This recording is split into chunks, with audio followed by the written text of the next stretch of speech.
Hi, I'm Mike Bellevue, and as I think most of you know, I write for Combat Handguns magazine. And today we're going to be talking about Smith & Wesson's 325 Night Guard revolver. This is a 45 ACP revolver, and I think 45 ACP is one of the best defensive handgun cartridges. Unfortunately, this gun has a bit of a knock against it, and we're going to talk about that, and we're going to talk about how to solve that problem. Well, the Night Guard is an excellent revolver, but if you read any of the internet discussion groups, you'll know that it has a pretty serious complaint against it. And that complaint is that it's too big for your finger to effectively reach the trigger for double action shooting. And we'll just try to zero in on that. If you can see that, only the very tip of my finger is on the trigger. For double action shooting, I should say. Now, for single action, quite fine. And you know, we're all taught in single action mode that what we want to do is put the pad of that first digit against the trigger and pull straight back, and that is the most effective way of pulling a trigger, and it certainly is for single action. For double action, a different technique works better. The pad technique works okay if you have an exceptionally light trigger pull. But you can see I can barely get my fingertip on there. And I just have normal hands. And I suppose if you had gigantic hands, you know, Shaquille O'Neal hands, you'd probably have no trouble at all. But with a normal hand, you really have to strain your finger to get it over there. And the problem with that is it makes the perceived trigger pull very hard. And you're also putting a great deal of side pressure on that trigger. You're not coming anywhere near straight back. Now, this is admittedly, it's a big gun. It's an end frame gun, and a lot of people think that that's the problem, but it's not. I'm going to show you another end frame gun, and no one would doubt that this is a big gun.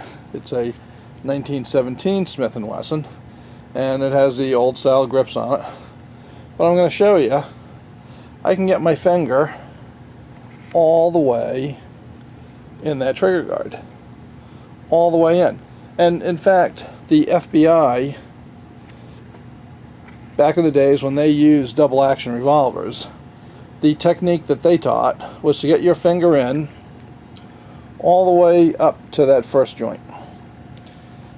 And I'm here to tell you, that is very effective for fast double action shooting. One hand or two hands. It doesn't matter. It's excellent either way. Two hands, one hand, get that finger through, but you can't do that on the Night Guard. Now, the issue is not the frame, the issue is the grips. These grips, the original 1917 style, work fine. And in fact, Pachmayr grips for the square butt end frame, they work fine too, and the reason they do is because they don't cover the back strap of the grip frame. That's still exposed.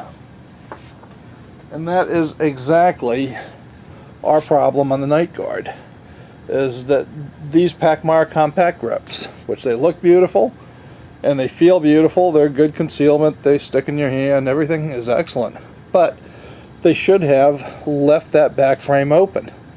And they didn't, so they're imposing a good third of an inch of extra space between you and your ability to get on that trigger. And that is an extreme problem, because you really have to work to maintain your sight picture, which means you can't shoot that quickly at all. And in fact, I'll show you a little bit of range work with this. Now, luckily, because it's the grips are changeable, and I'm going to show you a solution to that. So we're going to do a little range work as is, and then we'll come back and we'll put some new grips on it.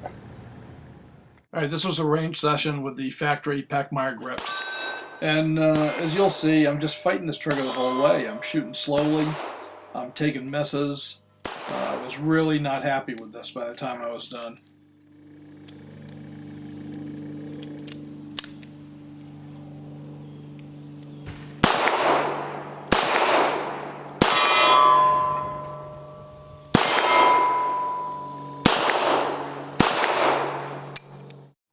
Since the problem is the grips, it's easily solved. We're going to put on a new set of grips. And we're also going to put a new spring kit in to reduce the overall trigger pull. And we're going to take care of that in part 2 of this series.